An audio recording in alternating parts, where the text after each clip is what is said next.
భద్రాద్రి కొత్తగూడెం జిల్లా Yellandu municipality అవిశ్వాసంలో high drama నెలకొంది. ఏకంగా బీఆర్ఎస్ కౌన్సిలర్లను కిడ్నాప్ చేసేందుకు కాంగ్రెస్ నాయకులు కార్యకర్తలు ప్రయత్నించారు. ఇద్దరు బీఆర్ఎస్ ఒక సిపిఐ కౌన్సిలర్లను బలవంతంగా లాక్కెళ్లేందుకు బరితెగించారు. అటు ఎంపీడీఓ కార్యాలయం పైన దాడి చేసి అద్దాలను ధ్వంసం చేశారు. అటు పోలీసులు సైతం హైకోర్టు ఆదేశాలను లెక్క చేయకుండా ఓవర్ యాక్షన్ చేశారు. అక్కడ 144 సెక్షన్ అమల్లో ఉన్నప్పటికీ అధికార కాంగ్రెస్ పార్టీ కార్యకర్తల విషయంలో ఉదాసీనంగా వ్యవహరించడంపై ఆగ్రహం వ్యక్తమవుతోంది.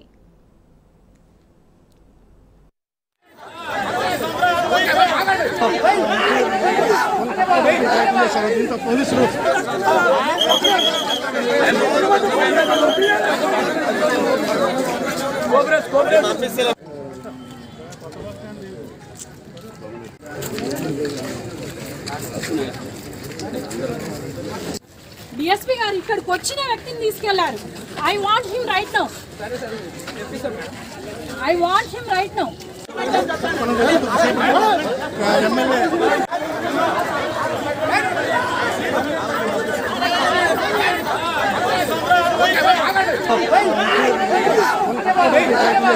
పోలీసులు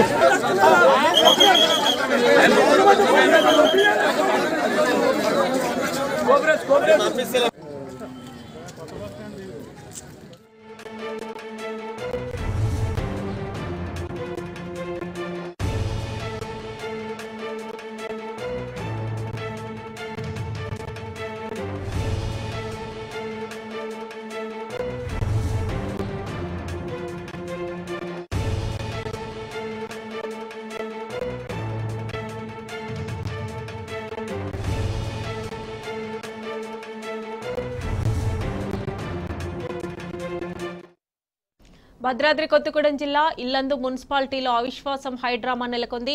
ఏకంగా బీఆర్ఎస్ కౌన్సిలర్లను కిడ్నాప్ చేసేందుకు కాంగ్రెస్ నాయకులు కార్యకర్తలు ప్రయత్నించారు.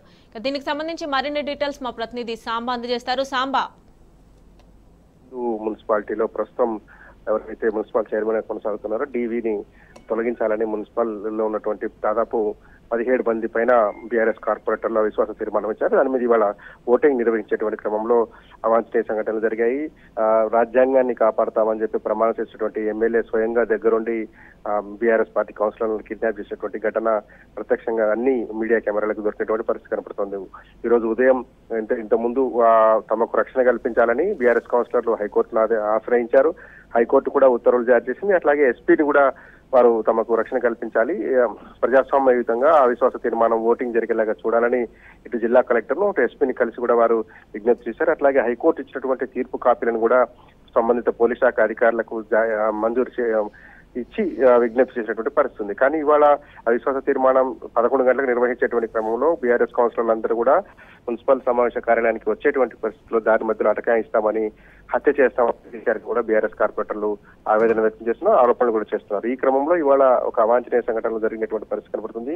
కౌన్సిల్ సమావేశ మందిరంలోకి వెళ్తున్నటువంటి కౌన్సిలర్లను స్వయంగా ఎవరైతే ప్రస్తుతం ఎమ్మెల్యే కోరం కనకయ్య ఉన్నారో ఆయన కొంతమంది రౌడీ ముక్కల సహాయంతో కొక్కు నాగేశ్వరరావు అనేటువంటి బీఆర్ఎస్ కార్పొరేటర్ ని కౌన్సిలర్ ను కిడ్నాప్ చేశారని కూడా మాజీ ఎమ్మెల్యే హరిప్రియ నాయక్ ఆరోపించారు. దాంతో పాటు విజువల్స్ లో కూడా చాలా స్పష్టంగా కనపడుతుంది. కనకయ్య దగ్గర ఉండి వారిని పక్కకు తప్పిస్తున్నటువంటి దృశ్యాలు కూడా అన్ని మీడియా కెమెరాలలో రికార్డ్ అయినటువంటి పరిస్థితి కనపడుతుంది. దాంతో పాటు మిగతా సిపిఐకి సంబంధించినటువంటి కార్పొరేటర్ ను కూడా బెదిరించారు అనేటువంటిది ప్రధాన ఆరోపణ. హత్య చేస్తాం, డెడ్ బాడీ కూడా దొరకకుండా చేస్తాం అనేటువంటి పదజాలాన్ని వినియోగించడంతో కార్పొరేటర్ కౌన్సిలర్లు చాలా మంది భయాందోళనకు గురయ్యారు. ఏం జరుగుతుందో తెలియనటువంటి పరిస్థితి కనపడుతుంది. వాస్తవానికి 3-4 రోజుల నుంచి ఈ హైడ్రామా కొనసాగుతుంది.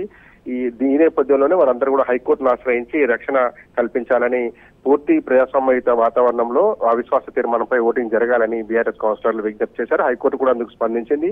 ఎలాంటి అవాంఛనీయ సంఘటనలు జరగొద్దని కూడా చెప్పింది.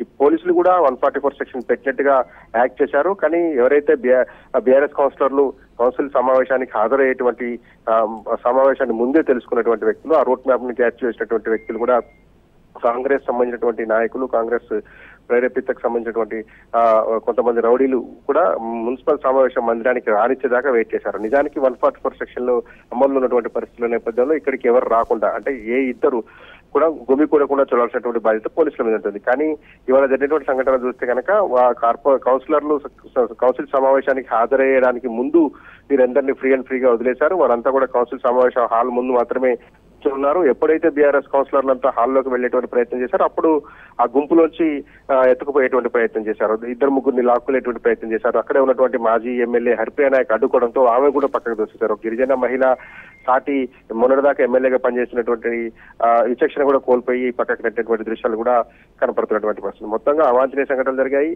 రాజ్యాంగం మీద ప్రమాణించినటువంటి ఎమ్మెల్యేనే ఒక కౌన్సిలర్ ను కిడ్నాప్ చేయించి తన కారులో ఎక్కించుకొని తీసుకుపోయినటువంటి పరిస్థితి కనిపిస్తుంది. ప్రస్తుతం కోరం లేక ఇల్లందు మున్సిపల్ అవిశ్వాస తీర్మానానికి సంబంధించినటువంటి ఓటింగ్ ప్రక్రియ ఆగిపోయినటువంటి పరిస్థితి కనిపిస్తుంది. ఎట్టి పరిస్థితుల్లో అవిశ్వాసాన్ని జరగనీయం, అప్రజాస్వామికంగానైనా సరే అడ్డుకుంటామనేటువంటిది కాంగ్రెస్ నాయకులు ఏదైతే ప్రకటనలు చేశారో అన్నట్టుగా చేసి చూపినట్టుగా కనపడుతోంది. దీనికి ప్రభుత్వ వ్యవస్థలు కూడా సహకరించాయి. ముఖ్యంగా పోలీసుల వ్యవహార శైలి చూస్తే కనుక 2 DSPలు, 3-4 CIలు, 10 మందికి పైగా SIలు, మిగతా పోలీసు సిబ్బంది అంతా ఇక్కడ ఉన్నప్పటికీ కూడా ఒక కౌన్సిలర్ ని కిడ్నాప్ చేస్తున్నటువంటి ఇప్పుడు కూడా అడ్డుకోలేని పరిస్థితులు ఇల్లందులో ఉన్నాయంటే ఇక ప్రభుత్వ పరంగా కావచ్చు, ప్రజాస్వామ్యయుతంగా ఇక్కడ ఎన్నిక జరుగుతున్నటువంటిది ఏ రకంగా చూడగలమని కూడా మాజీ ఎమ్మెల్యే హరిప్రియ నాయక్ కొద్దిసేపటి క్రితం చూస్తూ కావచ్చు మిగతా మీడియాతో మాట్లాడుతూ ఆవేదన వ్యక్తం చేశారు. ఈ పద్ధతి బాగాలేదని DSP గారిని కూడా ఆమె రిక్వెస్ట్ చేశారు. ఇక్కడ నుంచి కిడ్నాప్ చేసినటువంటి ఎవరైతే కౌన్సిలర్ ఉన్నారో వారిని వెంటనే తీసుకొచ్చి కౌన్సిల్ సమావేశం జరిగేలాగా అవిశ్వాసం మీద ఓటింగ్ జరిగేలాగా చూడాలని కూడా మాజీ ఎమ్మెల్యే హరిప్రియ నాయక్ విజ్ఞప్తి చేశారు. కానీ ఇక్కడ అలాంటి పరిస్థితులు ఏం కనిపించట్లేదు.